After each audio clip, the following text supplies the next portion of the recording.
And joining us now is you probably know him and know his work, especially if you're a regular viewer and or listener to this program or his. Richard Wolff is an economist. He is professor emeritus at the University of Massachusetts Amherst. He is also a professor at New York University. He is the founder of democracyatwork.info, and he is the host of Economic Update, which appears Tuesday evenings on Free Speech TV. We always look forward to speaking with him. So without any further ado, Richard Wolff, thank you for coming back on the program. Thank you, Richard. I'm glad to be here. Well, we're glad to have you. And what I thought we might talk about is in recent days, the Democrats have introduced what was widely expected to be their kind of vision bill or aspirational bill for how we might respond to the coronavirus crisis. And many of us were disappointed in it. It had some good things, but found that it fell far short. And I thought that one great thing we might talk about this week is, looking beyond the Democratic and Republican parties, what would a package or a set of reforms or a program look like if we set aside what we are told are the political limitations of the moment, regardless of whether they are. What would the ideal package look like for responding not just to the pandemic crisis, but to the kind of structural or institutional problems that were present before the crisis hit us and made the crisis worse? So if that framing makes sense to you, what are your thoughts on it? Makes perfect sense. And let me group my answers into two parts. I'll call the first part having the government intervene in an appropriate way that basically replicates what the Franklin Roosevelt government did back in the 1930s, updated for our current conditions.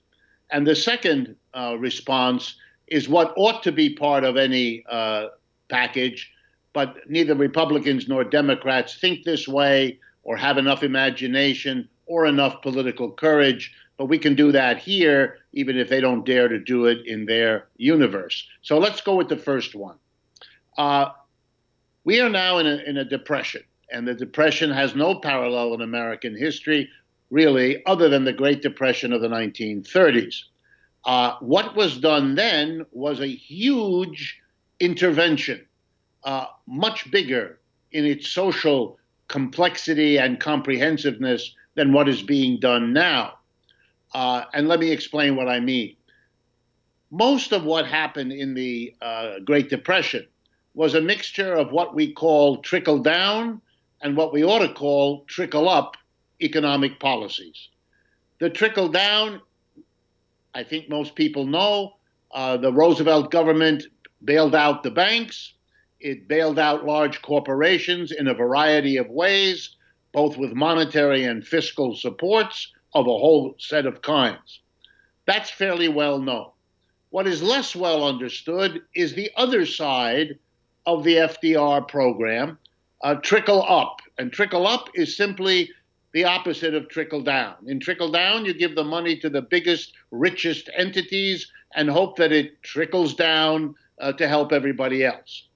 Trickle up is the opposite. You give the bulk of the money to people at the bottom, working class people, poor people, unemployed people, and knowing that they are desperate because of their poverty and that they will spend every nickel you give them, then it will trickle up because what they buy produces profits for the companies that make them, etc. And just to remind everyone, in the Great Depression, Roosevelt gave not $1,200 checks the way they're getting now, nothing of the sort. What they did was much more ambitious. Social Security. They gave every person age 65 years of age or older a check every month for the rest of their lives. I mean, compare the generosity, the largeness of the concept to giving everybody a $1,200 check. That's the plan that already passed, or now the Democratic new one, an additional $1,200. I mean, the level of nasty penny pinching here defies description. Second thing they did, they created the unemployment compensation system. From nothing to help people who lost their job through no fault of their own, now there's a real contribution. That's a breakthrough.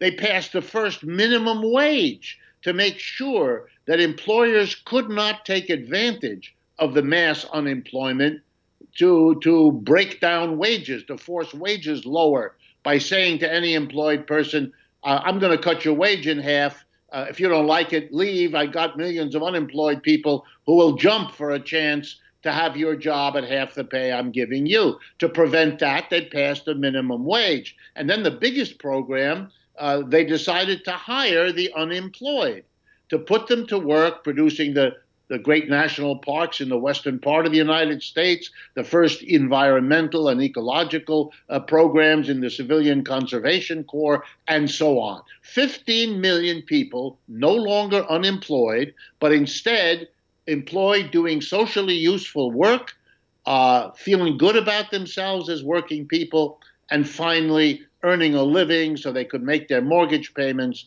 and all the rest. These were generous programs, big programs, and we don't have anything comparable. So one of the first things I would say is ratchet up, ramp up the government supports, make them trickle up policies so that they're aimed at the bottom. Don't give people checks, $1,200. Steve Mnuchin, the Treasury Secretary, made the remark that this should hold people for the next 10 weeks. One really has to ask what planet he inhabits that he imagines $1,200 is going to do anything for somebody for 10 weeks in this society. It gives you an idea of the mentality distance between then and now. What we ought to have now is an enormous program of government jobs. That's the most important single one that I could point to. We have 35 million people sitting now waiting for, I was about to say, they get unemployment checks. Millions of them haven't gotten them yet. So we have all these unemployed people sitting around feeling terrible about themselves. They want to work. They were working. They need the income. Unemployment is not a replacement. It's less money, but much more important, these folks don't know whether the job will be there when this is over. They have anxieties, uncertainties, and low income, which means they have to use up any savings they were able to put aside, rendering them even more vulnerable. I mean, do something. And the Trump and the GOP and the Democrats, none of them have even the ability to produce now something comparable to what was done in the 1930s. Shame on them is literally all I can say. And beyond, of course, beyond, giving Medicare to everybody would be a way to help everyone, to fund the people at the bottom. No more Medicare, Medicaid, Medicare for all. Do in this country what has been done in most other industrialized countries. Cover everybody's health from birth till death. That's an important way to help everybody at the bottom, who will therefore be in a better position to take all the other steps in life so that the benefit to the people at the bottom trickles up. What we have now is a trickle-down program with very little trickle up, not even on the scale, not even close to the scale of the Great Depression. We've learned apparently nothing from our history. And with the trillions being pumped into the economy, both by the Treasury and by the Federal Reserve, two separate parts of our government, we can see where the money is going. It's going into the stock market, where the prices are rising. Over the last week and a half, and this cannot be overstressed, while 35 million people lost their livelihood, impacting literally every family in this country in a major negative way, the stock market went up. The stock portfolio of Jeffrey Bezos of Amazon increased by $24 billion. I mean, the disconnect between an economy that serves the very richest, even in a time of national pandemic emergency, versus how it treats the mass of its working class is so stark that for me, I think what we are experiencing is the exposure of this system to a demonstrable dysfunctionality, to a level of human and economic inefficiency that will not be forgotten.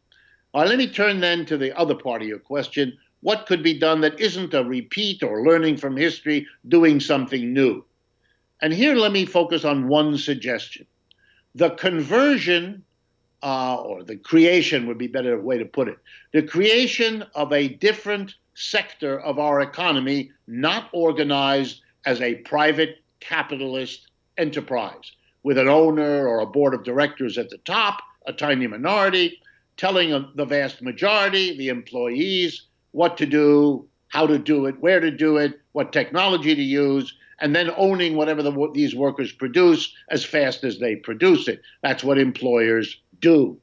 Here's an alternative that you know I've spoken about before: worker co-ops, the democratization of an enterprise, so that everybody who works there, one person, one vote, makes the decisions democratically. What are we going to produce? How are we going to go about it? What technology are we going to use? Where are we going to do the production? And what are we all going to do with the labor, the output of our work, the collective product, good or service that we in this enterprise produce? Okay, why am I in favor of that, and how could we do it now? Well, here's the first thing. We should use a law as a model, passed in Italy in 1985, called the Marcora Law. And here's what it does. If you become unemployed in Italy, and by the way, this is still on the books in Italy, so it's been now since 1985, a good 35 years. If you become unemployed, you have two choices. Choice number one is like unemployment in our country. You collect every week a check, a good bit less than what you would have otherwise earned, but enough to get you through, and you get it for somewhere between 6 and 18 months, depending on the specifics. But you have a choice. You don't have to do that. You can instead go to the government and say, I don't want to get a check every week for the whatever the time is. I want the entire amount given to me right now as a lump sum. The government in Italy says, we will give you that lump sum on two conditions. Number one, you get at least 9 other unemployed Italians to go in on this with you. And number two, you use the bulk of this lump sum to start a worker cooperative business. If you fail, you will not be eligible for unemployment compensation because we're basically giving it to you now. The government won't therefore have to spend any more money than they probably would have otherwise. But here comes the difference. All of those workers will not be unemployed. They'll be working, and they'll be working hard, because their future depends on their success as a collective group of people making that enterprise work, because they all know what situation they'll be in if it doesn't work. Footnote: Italy has a greater sector of the economy organized as worker co-ops than any other country in Europe. No surprise there. Why do I recommend it? Number one, unemployed people, that's a dead weight loss for society. The unemployed continue to consume, but they don't produce. They don't add to the store of social wealth. They just pull away from it. It is an irrationality of capitalism to ever let that exist. And by creating a worker co-op sector, you put people to work, producing something useful for society, because that's the condition for their worker co-op to succeed. Number two, you don't have the bad feeling, the loss of income, the loss of self-esteem that goes with unemployment. I hope people know that all of the indices of social distress, alcoholism, drug abuse, family violence, you name it, it goes up when unemployment goes up. So we are saving vast amounts of people's lives, energies, emotions, stability, mental health, and all of the money otherwise needed to treat those problems. And now, finally, number three. If the workers together make the decisions about enterprises, they are not going to take chances with their own health.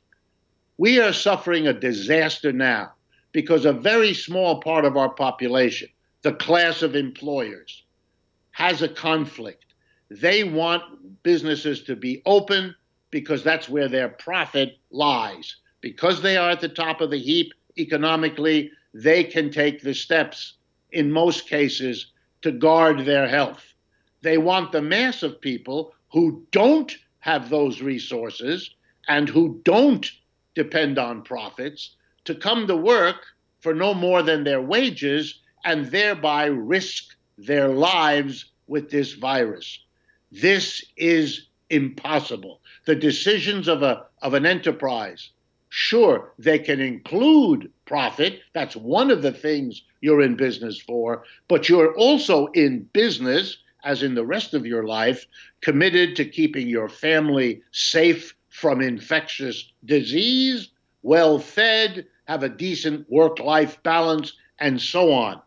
Since the decisions of our corporate capitalism are made by a tiny minority, the board of directors, the owner, for the vast majority, we shouldn't be surprised that the little minority takes care of what it needs and what it wants and serves itself, and it doesn't serve the mass of people. And the coronavirus pressure to go back to work is the proof positive of the horror that that situation makes possible. So I would say, let's put huge numbers of the unemployed back to work, either under the government following the Great Depression model, or even better, organized into a worker co-op sector in which the people making the decisions will be naturally making them not just about the profit of their enterprise, but just as important, if not more so, the public health of themselves, their spouses, their children, and the communities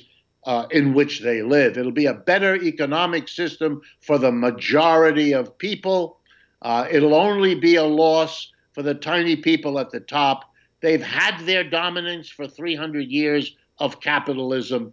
Their failure to prepare for this virus, to cope with this virus, to now manage the 35 million people, their failed preparation threw out of work, it's about time.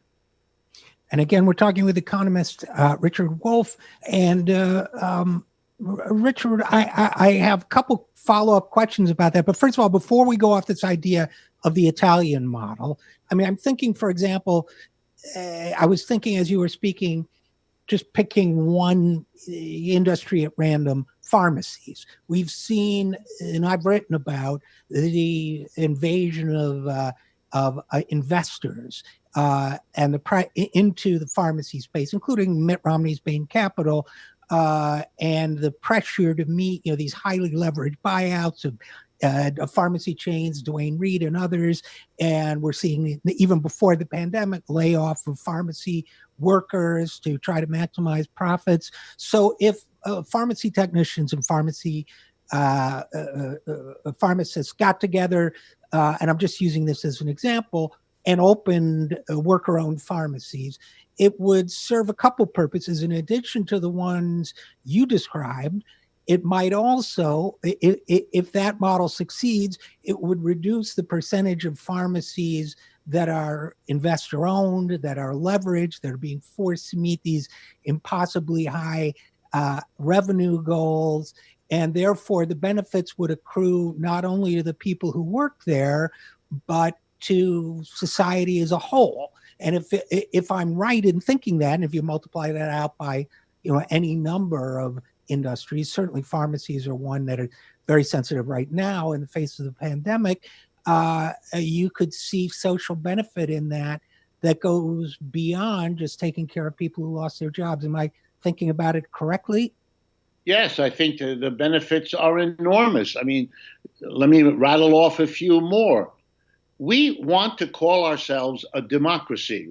I'm going to take Americans at their word in general, that when they say they are pro-democracy with a little d, with the idea of democracy, and again, that idea is if you are affected by a decision, you have the right to participate equally in making that decision. So we do that. We let the mayor make a decision, but we all have one vote over who's the mayor, and ditto the congressperson or the senator or the president or anybody else like that. We allow us to have some real power over them, not just them over us. Well, but the minute you enter the workplace, you cross the threshold into the office or the store or the factory, all of that democracy is immediately abolished. You have a tiny group of people at the top, the owner of the business, or the major shareholders, or the board of directors that are picked by the major shareholders. They have all the power. They tell you where to go, where to sit, where to stand, what machine to use, in what way, on what raw materials. They decide every single detail. Literally, how many minutes you can spend in a bathroom is determined by these same people. And at the end of the day, whatever your brains and muscles have helped to produce belongs instantaneously to the employer, not to you who've actually made the thing or performed the service. All right, this is extraordinary. What votes do you have over the behavior of the owner of your enterprise? Answer, none. What power do you have over the board of directors in the corporation where you work? None. You don't elect the board. You don't govern the board. You have no veto power over the board. Nothing. You know what you can do? You can quit. And when you quit, you can go to work for another employer, and you will be right back in the same exact situation. Now, here's the punchline. If you spend your life as an adult in the United States, that means you're spending 5 out of 7 days, the best hours of the day, at work in this undemocratic economic universe. You know something? You're not going to have the time, the interest, or the behavior to demand in the political sphere what you don't have in your economic life. In other words, to say it in academic language, the failure of a democratic economic system undermines whatever political democracy you have. And what we have here in the United States is we have this sham, this thing where once a year we go into some booth and make a vote. Meanwhile, we allow economic inequality on the job. You're never allowed to have any power on the job. You lose interest in the whole business. You don't pay attention. Half of Americans don't vote normally. And you allow the wealth to buy the politicians, to buy the media. So, yeah, you have the one person, one vote, but the dominant political messaging is in the hands of the people at the top. The inequality, the lack of democracy in the economy has basically undermined democracy in politics. So if you reestablish it, if you really do give democracy a place in the workplace, in the enterprise, by setting up worker co-ops, you will not only bring democracy to the workplace where it should have been all along and never was, but you're also striking a real blow to make democracy politically real instead of merely formal. So, and hence, by the way, democracyatwork.info, the idea seems so basic and yet is so undiscussed in American politics. There are a couple things I also wanted to explore with you. I'll start with this. You mention FDR fairly often, and I'm interested in the project of kind of bringing FDR's vision into the modern debate. And I don't know if you know Harvey J. Kaye, the historian, but Sure. Harvey's been on the show a number of times, and he has a new book that's a collection of not of FDR's writings and speeches, a lot of which haven't been seen for many years. One of them, when he was a state senator in 1910, he used the phrase, I think it was collective liberty, Franklin D. Roosevelt, to talk about, we talk about our individual liberties. We don't talk about our collective liberties. And I talked about that with Harvey, and we kind of agreed he was exploring, feeling, or a way to express socialism without using the word, given that the political atmosphere in 1910 was perhaps even more heated regarding the left and socialism than it is today. So collective liberty was one of the things he was exploring. So I have a couple of questions I just want to run by you before we try to bring FDR's vision forward again, which is, in your mind, was FDR a democratic socialist who just adopted different language for his program? Was he, and was he a model we should be trying to emulate now?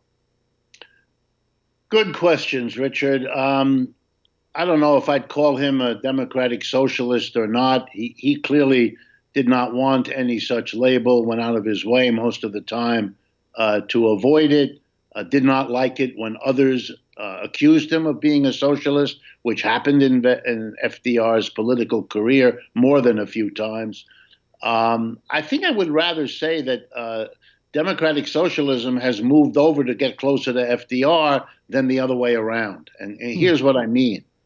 What FDR did has since become, and in some places it had been this way even before FDR figured it out, this has become normal in an awful lot of capitalist societies to do the kinds of things. That's why virtually every country in Western Europe has a national health service.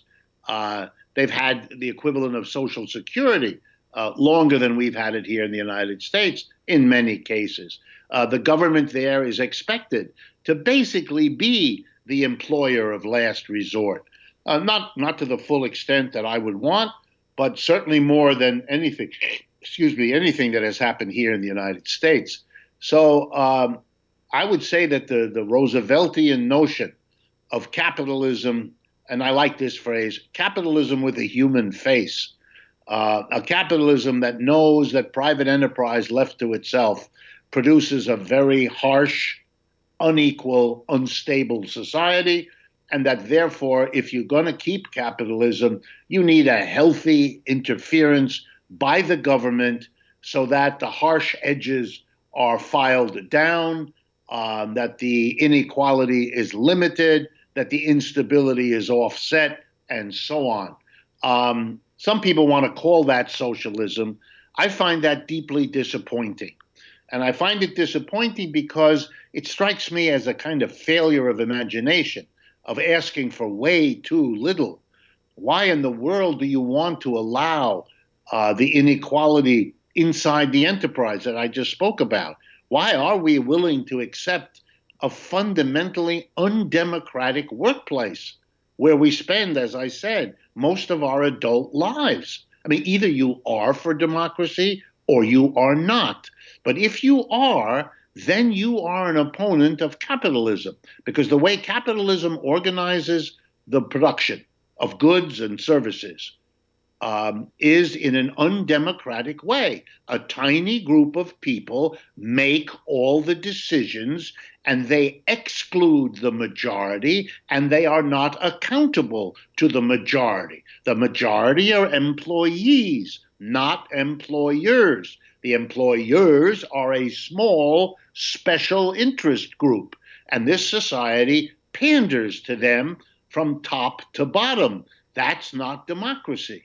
I mean, slavery divided people into masters and slaves, and everybody understood this is not a democratic system.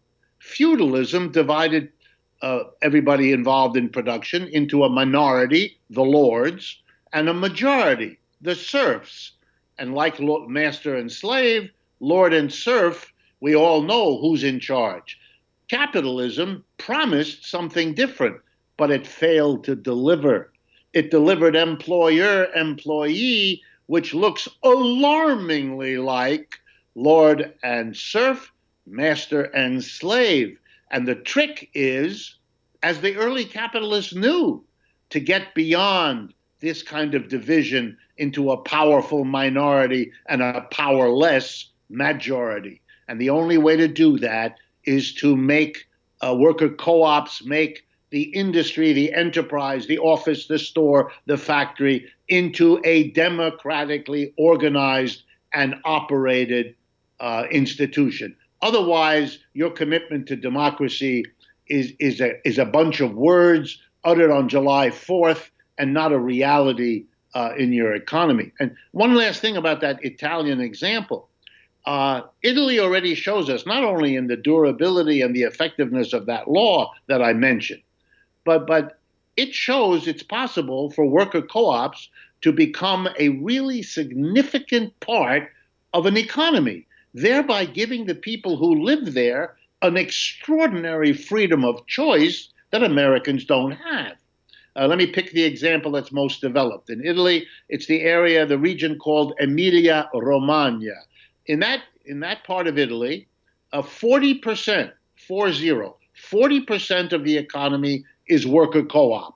60% is organized in the capitalist manner. It's been that way for decades. They can coexist. But the interesting thing is, everybody in Emilia-Romagna, every Italian citizen, or any visitor for that matter, is able to see every day in the streets of every town what the difference is. What is it like to go into a store owned and operated by the people who work there versus a store owned and operated by a family or a corporation? They're able to decide where they want to work. What kind of work environment do they want? And on the basis of all of that, you could then have a genuine, informed political choice based on really knowing what the two different economic systems offer, both as workplaces and as producers of goods and services we buy. We can then vote what kind of economy we want, 50-50, 100% of one kind, 0 of the other, or anything in between. We would have a freedom of choice. Americans have no such freedom. There's no mechanism to make that decision, to vote what you think, and probably it wouldn't make much difference because we have excluded such a sector from developing in the United States, denying our people a chance to see what it would be like to shop from, to work in, to walk in, to these different kinds of enterprises. And so to go back to the beginning of our conversation, imagine imagine the imagination it would reveal if we now had a program offering millions of our unemployed the kind of Marcora Law deal in which they could start and be funded to get worker co-ops off the ground so that we could all see them, shop in them, work in them, and then on that basis decide what kind of economy we and our children will inhabit. That would be a democratic act of enormous originality and power. It could be done, but the people running this society have no such imagination. They're afraid that their profits will be in some negative way impacted. And so, as is usual in capitalism, we, the majority, are denied whatever frightens the tiny minority that sits at the top of our system. So, and unfortunately, we're almost out of time. But Richard Wolff, I wanted to conclude with this thought, and then I'll give you the final word. But the thought is this: that very early on in my career, I had a boss. I don't even know what context he used this saying in, but he used to say that doing X, Y, and Z was like having a polecat or a mountain lion or something for a house pet. And I would argue that the other argument against this regulated or restrained capitalism, this capitalism with a human face, is that you're saying the engine. One is saying the engine of the economy should be sister entities, corporations that will always seek to destroy whatever regulations and limits you put on them. And do you really want a system that's constantly trying to be undermined from within? Do you got what I'm trying to say? And does that make sense Absolutely. to you as a closing call? And you've really given me the opportunity to say what I wanted to say about FDR. You know, I admire FDR compared to the presidents we've had since. He only gets larger and more impressive with the passage of time. So I have enormous respect for what the crisis then was and what he achieved. But I would say two things. One, he shouldn't get the credit because he wouldn't have done it otherwise. He was a run-of-the-mill centrist Democrat. When he ran for office in 1932, his first time for president, he favored a balanced budget. He had to be pushed to become the FDR we now refer to, the New Deal. That wasn't his idea. That was the idea of the mass of the American people, articulated through the organizations that represented the mass of the American people. First and foremost, then, the CIO, the Congress of Industrial Organizations, the greatest unionizing drive in the history of the United States, two socialist parties that were strong, and a communist party that was even stronger. Those four, two parties, socialist, one communist, and the unions, together, they were called the New Deal Coalition. They made it happen. Number two, last thought. The reason I'm critical of FDR is that he made what I believe is an analytical, strategic mistake in economics. What he wanted to do was leave in place the capitalist enterprise, the enterprise that is owned and operated by an individual or a family or a partnership, or it's a corporation and is run by the major shareholders and the boards of directors that are elected by the major shareholders in most corporations. That's a tiny minority of the people. He wanted to leave them in charge. They couldn't do what they had once been able to do. They had to pay a minimum wage. They couldn't pay less than that. They had to pay big taxes to help fund government programs they didn't even like. They were limited. They were constrained. They were regulated, and they were taxed. And they didn't like it. But Roosevelt's argument to them, which he said, you better let me do this and you better go along, because if you don't, there'll be a revolution in this country and you won't be in the position to decide what happens to your wealth after that. And the end result was the New Deal.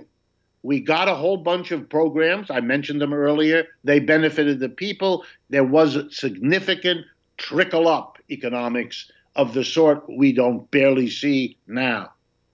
But by leaving the corporations in the hands of the minority that constitutes modern employers, you gave those people the power by running the corporations and the political power, because they get the profits into their hands, the people at the top, and they can use that money any way they see fit.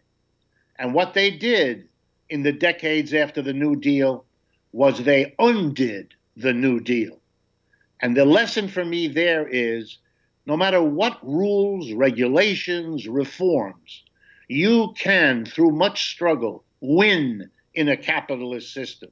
If you don't change the organization of the enterprise, if you don't put the people, the majority, in each enterprise, in charge of that enterprise, you are not going to be secure in whatever reforms you want.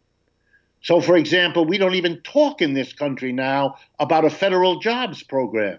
We did in the 1930s. We talked about it, we debated it, we voted it, and we got it. We don't get it now because neither the Republicans nor the Democrats try to debate it, let alone mobilize support for it, the way the socialists, communists, and CIO did in the 1930s. We have allowed the capitalists who suffered the loss of having the New Deal imposed on them to win the war, even though they lost that battle. Because in the years since, the 60s, 70s, 80s, 90s, and the first 20 years of this century, they have undone the New Deal. The minimum wage is worth less now than it was when it got passed. The federal jobs program, well, I just said, doesn't exist. And the focus on Social Security is on taking it away. I mean, this is stupefying. And it has to teach us a lesson that Roosevelt could not get in his time. We can excuse him. We cannot excuse ourselves. And here's the lesson. If you're going to secure a better, kinder capitalism, then the only way to do that is to get rid of capitalism. to substitute enterprises, the base of society, the institution that produces the goods and services without which there can't be society. That institution has to be democratized. If you want the economy to serve the people, you got to put the people in charge. Not a tiny minority of the people, that's what employers are. No, the majority of the people, the employees. And the way to do that is worker co-ops. All right. Well, we're going to have to leave it there, but I enjoyed this discussion so much. Again, my guest has been Richard Wolff, economist, founder of democracyatwork.info, and host of Economic Update on Free Speech TV.